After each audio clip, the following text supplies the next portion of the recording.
I was recently reminded of a story that Archbishop Fulton Sheen once told, of an experience that he had. He happened to be at home and he heard this thud, this knocking on his door.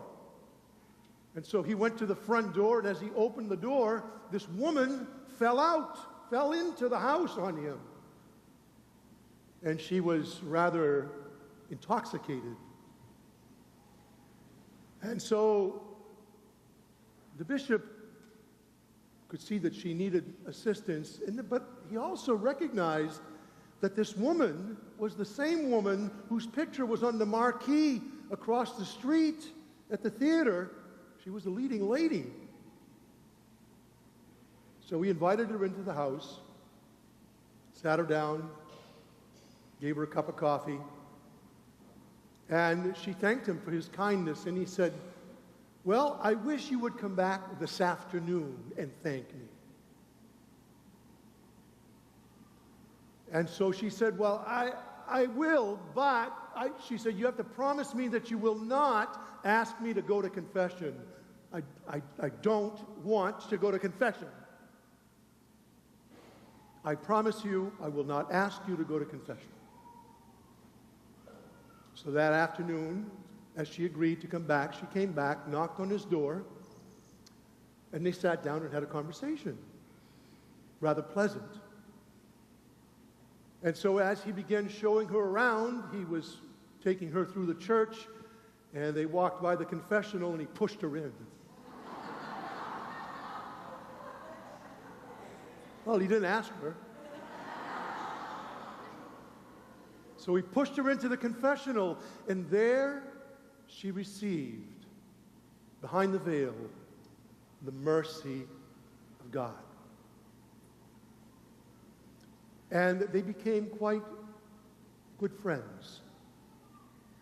And it was only a few years later that he received, behind the veil, her first vows as a nun. You see what mercy does. It brings the best out in us. Mercy and grace, are what transform us to become the people that God makes us and creates us to be. We're not going to get there by ourselves. And so this morning in the gospel, what we hear is a parable. Remember, I've told you in the past, parables are the key that unlock the mysteries of the kingdom of heaven. The parables are the stories that give us the explanations of what we are not able to see. They reveal to us God's innermost self. They reveal to us the truth of what God intends to do through his Son, Jesus Christ.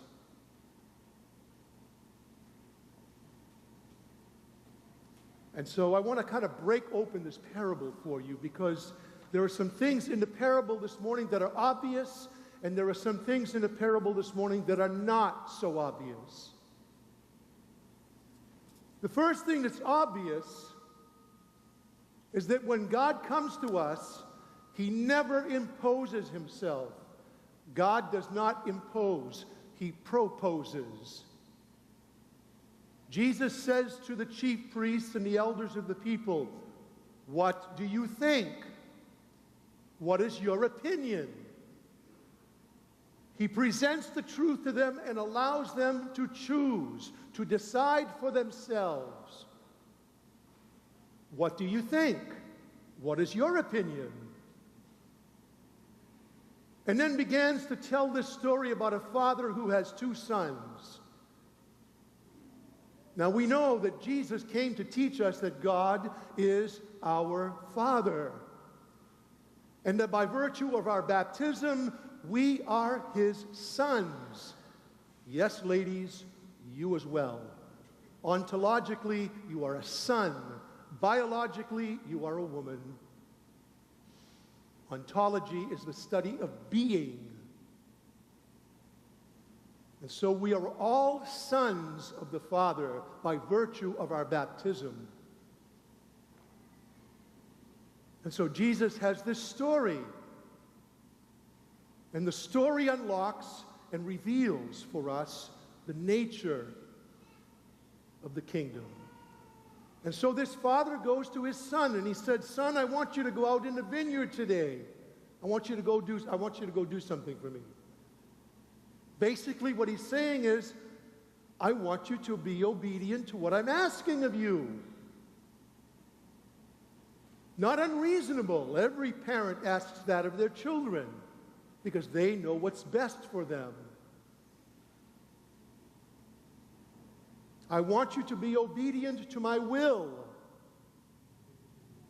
That Jesus tells us over and over and over again. The ones who are going to enter the kingdom are those who are obedient to the will of the Father. Simple as that. I want you to go and do something.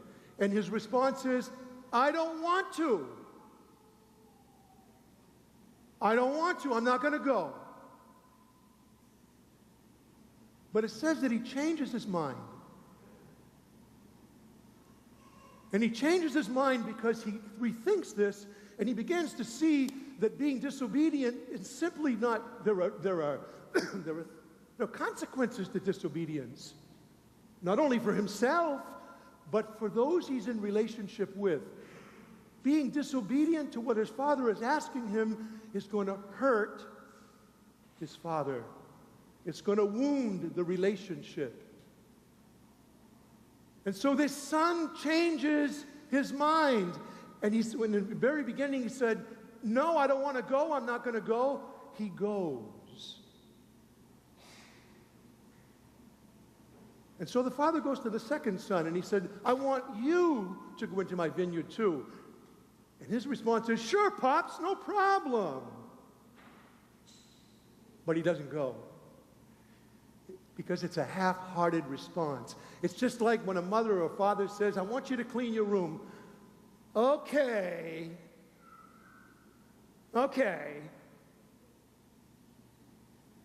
And then they find every excuse in the world to justify why they don't have time, why it's, this is unjust, it's not fair, my sister doesn't have to clean her room. And so he doesn't do it. He doesn't do it. And so Jesus asks the question, which of the two did the will of his father? Now the answer is obvious. It's the first one. But what's not so obvious is something that we forget about, although it's told us. Who is this parable being directed at? It's being directed at the chief priests and the elders of the people. And Jesus is telling them this parable simply because when he asked them a question where John's baptism came from, was it from heaven or was it simply from himself? And they don't answer the question. They don't answer the question. And so the answer, the first son, is in enough of itself telling enough about the parable. But Jesus goes further and begins to say to those that he's addressing the parable to, the chief priests and the scribes and the elders of the people, that's why tax collectors and prostitutes, in other words, translated, those that you think are the scum of the earth, that's why they're going to heaven and they're entering the kingdom before you are. Whoa!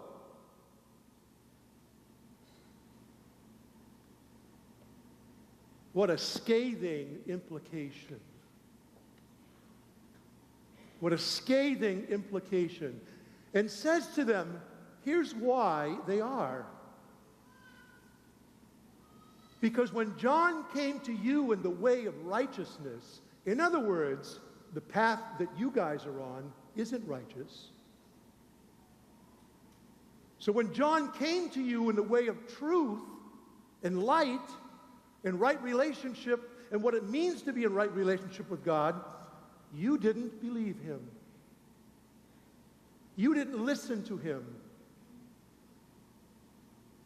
But the tax collectors and the prostitutes did listen.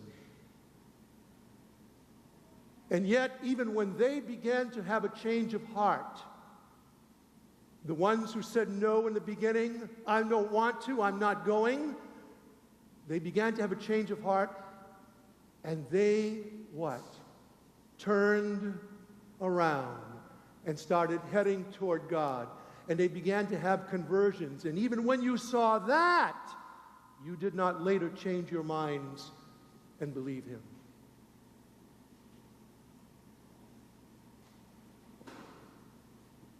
See, that's the stuff that's not so obvious. So what's the whole point of this parable? It's this, that no doesn't really mean no, and yes doesn't really mean yes. And that the most dangerous thing for any of us, myself and all of you and all of us, is that we become so secure and so convinced of our own disposition that we have it all locked up, that we're good to go. You see? That we're good to go. That we don't need any help. That we have all the answers and that we can do it by ourselves and that we've got enough information that we don't need to hear anymore. That's the danger. That's the danger. You know, I keep coming back to what this community has experienced because it's real, because we continue to experience it, because the world, you know, God is working through all of this. And so, you know, when the FBI identified this guy who was responsible for the executions of these innocent journalists, right away I got more than one phone call. You know, the journalists were parked out front of the church again, and so they wanted to know what I thought. What do I think? What does this mean? Okay, that they identified this guy. Now, let's be honest with one another. The news today is not about news. None of it.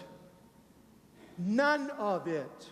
It's not about news. It's about one thing. It's about sensationalism. And the more sensational it becomes, the more it sells, because that's what sells. Sensationalism is what sells. And so that's what they're looking for. They're looking for a sensational response from me, from you, from any one of us. See? So I said, you know what? The hallmark of our faith is forgiveness. It's always going to be about that. It's always going to come back to mercy. Did you hear the first reading? That's not fair. See, that was the response. That's not fair. What do you mean it's always about mercy? Well, she did this, he did that. I didn't do those things. That's not fair. God says, wait a minute. If we're going to start stacking up what's fair and not fair, let's look at your own behavior. That's what's not fair.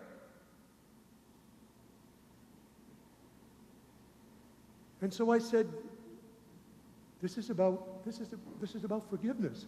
And I said, you know what? I said, whether they identified this guy, captured him, it doesn't matter. It's not going to bring Jim Foley back to his family. And besides that, it isn't about him. This is about an ideology. And the ideology is not going to change until people's hearts change. That's the whole story. That's the whole point of the parable. The father who went to the first son and asked him to do something, and he said, "No, I don't want to do it. I'm not going." And did his own thing. But thought about it and said, "You know what? This is wrong. This is wrong. There are consequences to this behavior. It's not just going to affect me. It's going to affect my father. It's going to affect my other brother. It's going to affect the whole family." And so he went. He went.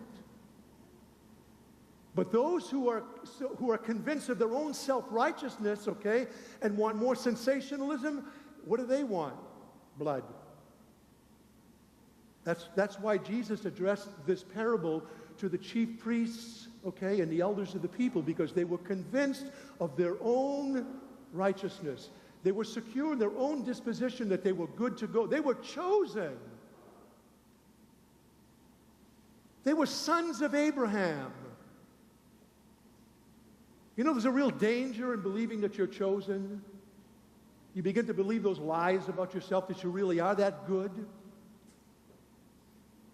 John the Baptist had something to say about that. Oh, you want to hang your hat on the fact that you're a son of Abraham?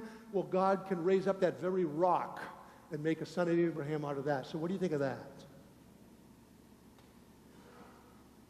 And so even when they began to see all of those people that they didn't believe who were worthy of God and a relationship with God, when they began to see, okay, for themselves, that with their own two eyes, the people were changing their ways, they were changing their hearts, they didn't change. Even when they saw that, they didn't change. And so God gave them opportunity upon opportunity to change their own hard-hearted hearts, and they didn't. They didn't. And he said, that's why all of those people, the tax collectors and the prostitutes, that's why they're going to heaven before you. In other words, we are really going to be surprised who's in heaven. No kidding. All of us are going to get an eye-opening when we see who's there. Because when we think we got it all figured out and I know who's going and who's not, that's what that parable's about. We don't have it figured out. That's what the parable of the weeds and the wheat is all about. God's patience in letting them grow together. So I want to read this quote to you because I think it kind of summarizes and succinctly kind of ties all of the ends together like with a nice bow.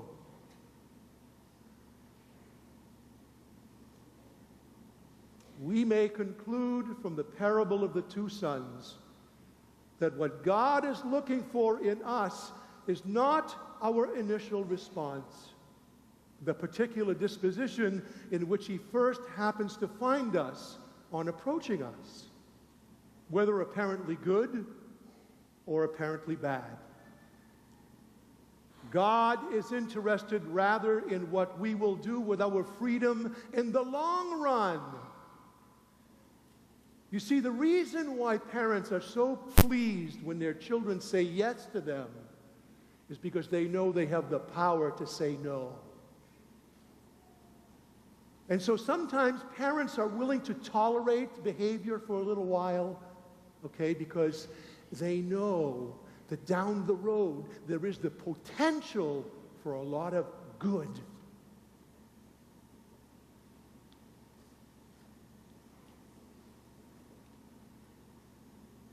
God fully realizes that he must continually surround us with his love and patience if we are to have the space and nurture necessary to grow into sharers of his life. Only God has the patience to wait throughout a lifetime for all of our instinctual no's to become one eternal yes to his love. We will thus, in the end, come to embody the spontaneous interior attitude of the Lord, as St. Paul describes it. The Son of God, Jesus Christ, was never yes and no. His nature is all yes. And that is the patience of the Father. So that all of us who said, no, I don't want to go, who later think about it, even sometimes at the hour of death. That's not fair. Why should he get in? Look at all the stuff he did. That's not fair. It's not about fair. Mercy isn't fair. Mercy does not give me or you what we deserve. If we're going to get what we deserve, what are we going to get? Let's be honest. If we're going to get what we deserve, what are we going to get? Hell. That's what we're going to get if we get what we deserve. So if you want the person sitting next to you or the person that you got a grudge against to get what they deserve, guess what you're going to get? Really. There's no getting around it. Mercy is not fair.